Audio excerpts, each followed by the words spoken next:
everybody's got all the answers and none of the questions. I got here in '64.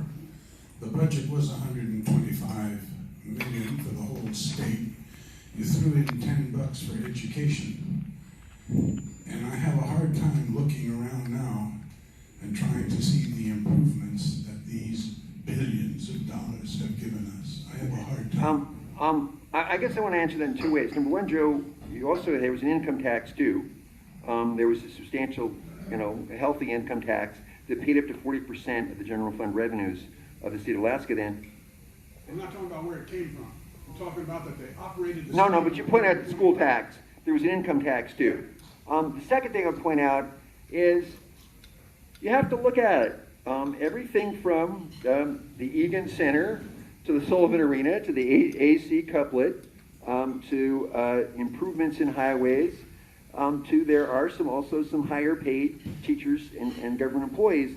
At least there were, especially in the 70s and 80s. But I'm saying that when you ask that question, you can't say that it was nothing, because there are some monuments to that. I will say, on the other hand, that it was very striking to me that having worked in, near the university for a while, it's very striking to me that the University of Alaska was building a lot of buildings, the UAA campus, at a time when the budget was falling. And I've had at least two, I think three UAA administrators have told me that at some point soon, some of the buildings at UAA, some of them fine and new, will be rented out to private businesses. The cuts to the University of Alaska that Governor Dunleavy has proposed will tend to accelerate that process by tending to reduce the student population. And that does seem to be the trend. Mr. Groh, like probably most of the people in this room, I got here in 1971 and made it a personal endeavor to assist in mental as well as financial growth of the state.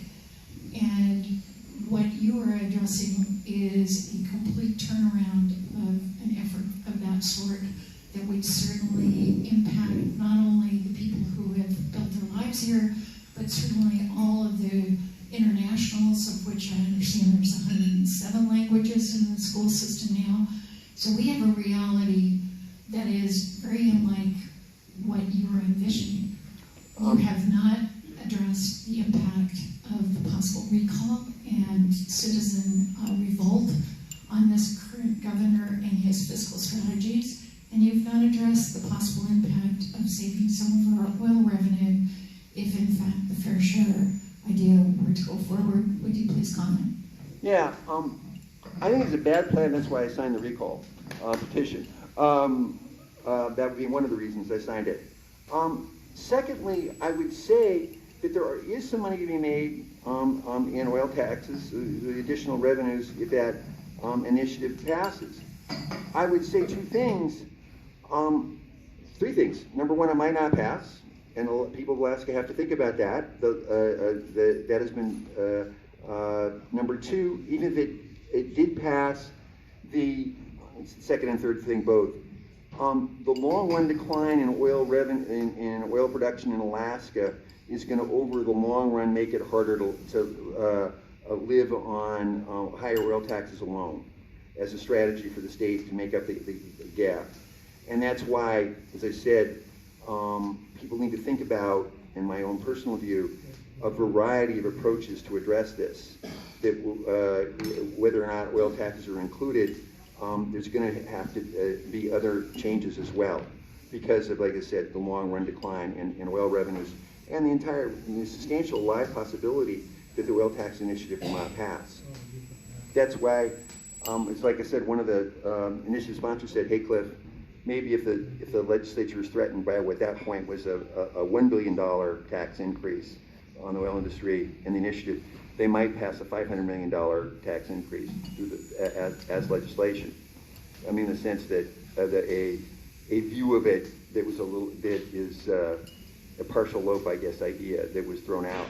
But I do think people need to think clearly about the role of oil taxes here, but understand in the long run that can't be the only solution, as I said, given both the long run decline in oil production and the real threat that climate change is going to lead as force a whole bunch of oil that is now thought likely to be produced to be left in the ground. Question over here. Yes. Cliff, thanks for an interesting presentation. I was wondering if you could pull back a little bit and just talk about the DOT, because it's kind of complicated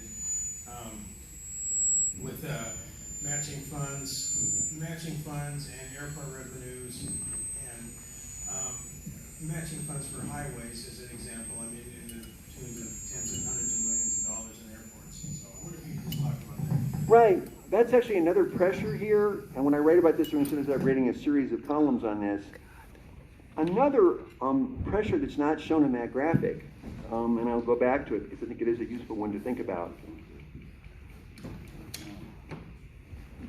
This graphic does not also deal with the fact that the capital budget is probably too small now. There were years when the capital budget was too big, when really fat go-go years. But now the capital budget is less than $150 million in general fund expenditures, which is the way people usually think about that. And there's a good estimate the state has almost $2 billion in deferred maintenance needs. That buildings are not being taken care of as well as they need to be, that are owned by the state of Alaska and other state agencies. That the roads are not being maintained as well as they need to be, and that the state probably needs to, and most experts agree, the state probably needs a larger capital budget. That's another upward pressure on this budget, on the total spending figures that would make the deficit, even larger. We got one question here. That guy just put his hand up. This lady just put her hand up. This guy just put his hand up, and this guy here has a question. And I'm not responsible for the loud in the sound system. I just have this crazy hand. Okay. It is your fault. Cliff, I know that you've written this, you're smart enough to be able to pick up a copy of ConocoPhillips' annual report and read it. And, it's not rocket science, it's a pretty simple calculation that they are hauling, the oil companies collectively are hauling about $2.5 billion more per year out of Alaska for doing exactly the same thing they'd be doing anywhere else in the world for $2.5 billion less. You have failed to mention that, and my point is, I think you should show this to ConocoPhillips. They might pay you to take it on the road, because we need to educate Alaskans on what a fair share looks like and how to calculate a fair share. And you did make the comment that getting our fair share is not the solution. We could easily reverse all of those budget cuts and put $1 billion a year in the permanent fund and build that thing up yet long before Prudhoe Bay runs out, so that it can take over the revenue requirements after the oil runs out. Ray, you used some figures. Like I said, the initiative sponsors talk about $1.2 billion from the initiative, and that's the figure that I had used in terms of the oil tax increase. I do think people need to think clearly about whether oil tax increases and how much they can play into dealing with these looming deficits, with the understanding that they're pretty large. Like I said, between $1 billion and $2 billion a year. And additionally, what I said is the ConocoPhillips is the one that has the report and is often talked about the most. Like I said, they're one of the companies that appears to be, from what I read, the most vulnerable to climate change, forcing oil to be left in the ground. So counting on oil production alone to save us through the higher taxes that is one factor that needs to be considered in thinking about that. But I do agree that oil taxes need to be looked at seriously today. I didn't say production, I said payment. Fair payment for what they take from us. Right. But I mean, the production is based, the payments are based on the production. There's not usually, Alaska has had an oil reserves tax. It's not that it's being proposed now on a tax on oil in the ground. Question over here. Well, no, I think the taxes should be set as adjacent or side by side with the Trump administration's approach of Disney. Pocket louder, okay. There we go. Oh, side that Trump thought of raising money by turning Denali into Disney World and logging all the forest with United Southeastern. And when you put them side by side, I think I prefer taxes. I think that the Trump administration has proposed a number of bad ideas for Alaska that I think would be very unfortunate for our state. Here we go over here. Let's see if we can get another mic. Yeah, okay. Randall Ray at the Levy Institute has identified, since the year 2008, $29 trillion in subsidies to our banking system since the financial crisis. This makes it one of the largest flows of cash on the planet Earth.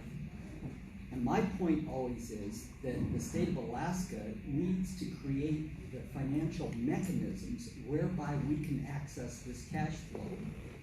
And that is the reason why I supported a state bank that will, as an alternative to state budget for funding many of these projects and programs, we can create credit and create subsidies for agriculture, industry, infrastructure, science and technology, and education through the credit mechanism. So my point is that we need to address the issue of public banking here in Alaska. I do want to say that this debate partly occurred in the late 1970s and 1980s in debates about the management of the permanent fund. And one of the proposals, or it's called a road not taken, for the permanent fund was to make it a development bank. This idea was held by a number of Alaskans.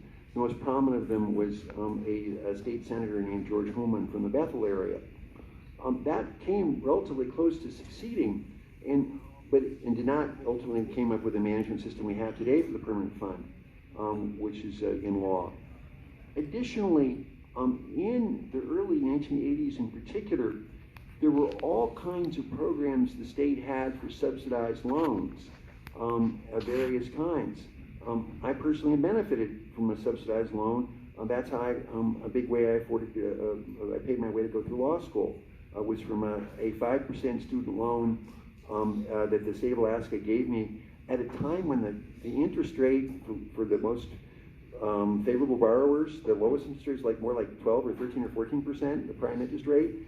And as it was so subsidized that there was forgiveness of the loan, a substantial portion of the loan, I think a half, if you came back and lived in Alaska. So, but I would also point out that when you have a subsidy program run by a government, it's liable to two big objections. One is that not everybody can get the subsidy, or there'll be differential subsidies. I got a pretty big subsidy to go on my loan to go to law school, but there were a number of business people who got way bigger subsidies in terms of much larger, borrowed way more than I did to go to law school and invested in their businesses. And obviously, a lot of Alaskans never got those low interest loans, and so there was sort of a unfairness. The other problem when you were getting to in-state subsidy programs, and the permanent fund is now talking about investing in investments in Alaska in a substantial way, is the risk of corruption, is the risk that there will be a choice of politically popular projects or projects that are proposed by politically powerful people that do not provide a wide benefit to the people of the state. So I do think that people need to understand the banking industry better in Alaska, and I appreciate your work in helping people do that. I think the idea of just making the state of Alaska run a big development bank has to address both of those kinds of objections head on. Both the problem of differential subsidies and having unfairness in the way the loans are handed out, and secondly, the problem of corruption, of actual corrupt decisions being made by the people giving out the loans. So both of those risks seem to me they still exist. Do you have any other questions? I remember when the only paved road in Bethel was from the airport to George Holman's house.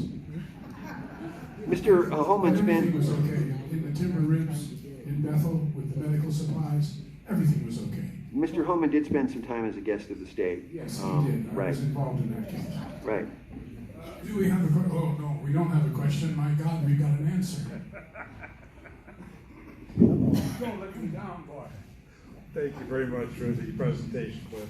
Thank you. One thing that has been left out, besides the existential effects of climate change and how that could so greatly affect our state and is affecting it as we speak, but also the opening of the Arctic transportation systems. Our gas, our oil is no longer going to be competitive, even if it does continue to be produced. But there's a huge factor with Russia opening up those LNGs that are able to transit China or wherever, and the effect in the Bering Strait. So, that seems to me to be a big piece of a future puzzle. I agree with you, and it's a sign of the changing times in Alaska that in the last few years, BP and ExxonMobil held a big meeting, a brainstorming session of how to get Alaska's natural gas to market. And they brought in these experts from around the world. I was told this by someone who was a BP employee at the time. And they had all kinds of spitballing, wild ideas. They said, well, we can talk about a gas line. They talked about taking tankers off the North Slope and taking the gas to market that way. Even there was talk about dirigibles, trying to fly the gas off of the North Slope. Eventually, that didn't happen, and BP has announced its intention and made legal moves to leave the state. And I think that's an important thing. As Hal Gazaway and I said just before the meeting started, Alaskans need to think seriously about the role of the oil industry in Alaska going forward, and the likelihood of a big booming economy bailing us out. And I want to point to two recent decisions. And both these big companies might have said there were other reasons they did these things. But if BP thought that there was going to be a giant new Prudhoe Bay elephant-style oil field found really soon on the North Slope, or that there was going to be a giant commercialization and monetization of Alaska natural gas resources, BP would not have decided to sell off its resources, its assets to Hilcorp. Similarly, Nordstrom might have all kinds of other reasons to get out of Alaska, but if Nordstrom thought that the Alaska economy, particularly the Anchorage economy, was going to go gangbusters, they probably wouldn't have, they would not have sold out and moved out of that big store in downtown Anchorage. So Alaskans need to think seriously about the changing economy and the changing fiscal system and what that means for our state and its people, whoever ends up living here. Question over here. I appreciate your presentation and the slide that you showed that regarding what could happen, like earthquakes or terrorism or that. And sometimes plan ahead, I have to think of the worst case scenario, like failure of the oil prices going down and the stock market going down at the same time. Now those are our two revenue streams. What will Alaska do then? Alaska could be in a world of hurt, especially if it, and that's, I also want to have you think carefully about probably the biggest veto that was made by Governor Dunleavy this year was not of the most famous one. The most significant one and the biggest dollar one by far was the veto of the substantial part of the appropriation from the Permanent Fund Earnings Reserve account to the Permanent Fund principal. Alaska is liable to having big bad things happen, as you point out. It's not just an earthquake, not just terrorism, but I think everybody in this room, as I look around, and people could be a lot younger than this room, can remember when the stock market went down a whole bunch, and not just for a week or a month, but a whole year and more. That can happen and had a very negative effect on Alaska's finances, as well as a prolonged period of low oil prices, which is not impossible. And people have to think really clearly about that in terms of what the effects of that would be. So my name's David. You kind of semi-answered it. Where are we going? I mean, what's, popular opinion is big time, the governor, et cetera, is big time. Where do you project from that? Well, there's some pendulum swings. Alaska has about the most successive number among all the states. Alaska has elected the most governors in recent years. I mean, it's very hard to remember a governor who got reelected for a second term. Tony Knowles did, but you'll just note that between Sarah Palin's resignation and, you know, Sean Parlin getting defeated when he ran for a full second term, and you'll notice that Bill Walker, of course, lost when he ran again. Alaska is really swinging fast on the governors because it's hard to run this state when bad news hits. It's easier to be a member of Congress when bad news hits, but it's hard to be a governor when you have prolonged periods of bad news. Right, but Alaska needs to think clearly about what the real choices are. And I was hoping a presentation like this, or for people who actually read my columns, would understand what the real situation is and what the real options are. And although 51% of the people of Alaska voted a year ago, yesterday, for a platform that we're going to have giant says permanent fund dividends, no taxes, and relatively small and painless budget cuts, I think the people in this room are more like the people of Alaska generally now. There's more recognition outside this room that that kind of fiscal platform is sort of like me going up and say, hey, David, I got this diet. You pay me $1,000, you eat chocolate cake all the time, and you're guaranteed to lose 20% of your body weight in a week. Because that's what Governor Dunleavy proposed last year. I think there's a better understanding and a more informed consumer public today and then people will ask with a better understanding. Really think so? That came. Oh, I think that he'd get a lower percentage to vote if that election was rerun now, maybe even enough to lose. Thank you. I've been thinking about the effects of climate change, you know, villages sinking into the tundra and so forth, and all the money it takes to take those villages and, you know, and help them to recover. It costs money, and so we see that we need money in order to help those villages that are suffering from climate change, and so we produce more oil, which produces more climate change, which causes more villages to sink into the tundra, and then we need more money to help those villages that have sunk into the tundra, so we want more oil.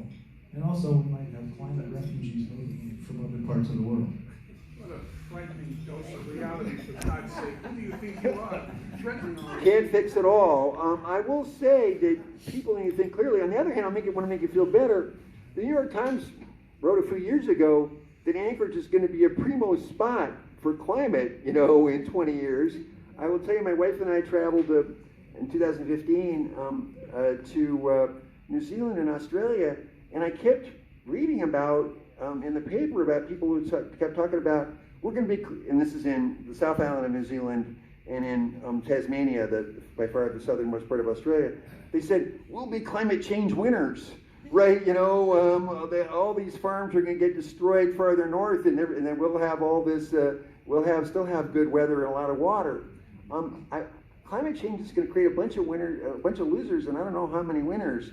But I do think it's sort of dangerous to expect that Alaska is going to save itself by being a total 100% winner in the climate change changes. I have told my wife that we live near my alma mater, Dillon Elementary School, and I've said both in the sense that, darling, if the tidal wave hits us, it's pretty bad because that would have to go all the way up there. But if the water starts lapping outside our place, it's pretty bad too. But I don't think that either one of those things will occur real soon. But 10 years ago, a lot of people had way more optimistic predictions about the fate of the planet than they do now. A lot of what was thought of 10 years ago as happening in 30 or 40 years has already happened.